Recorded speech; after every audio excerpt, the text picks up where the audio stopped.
Say more New Age.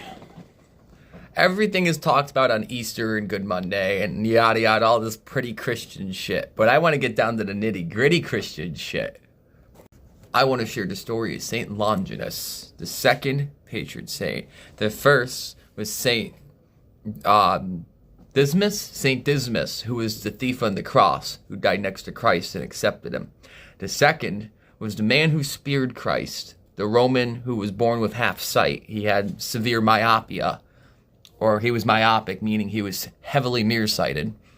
And the blood and the water that came out of Christ's abdomen completely healed his vision and even gave him a form of clairvoyancy.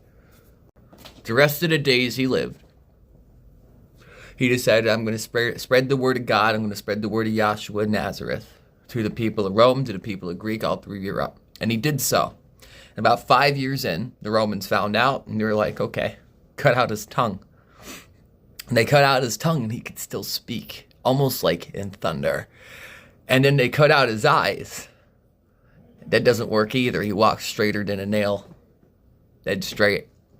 So eventually Romans are like, okay, well, and understand, in the old world, like the modern world, if you got a gift mentally or you're performing miracles, it's okay to deem someone crazy. But when it gets out of hand and it starts affecting banking, oh boy.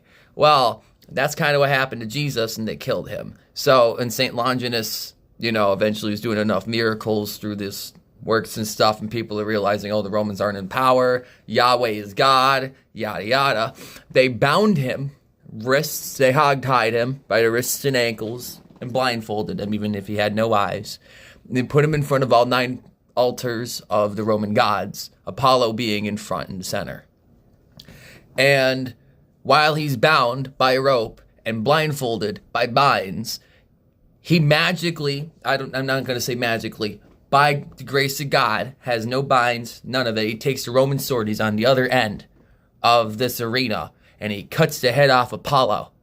And immediately after that, he speaks the words, watch your gods do something about this. And every other 8 idol crumbled. And to this day, there is a recorded earthquake from 86 AD in that exact same spot in Rome.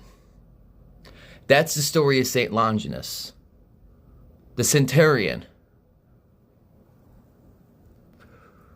the man who killed Christ, was deemed worthy as one of the greatest patron saints who ever lived.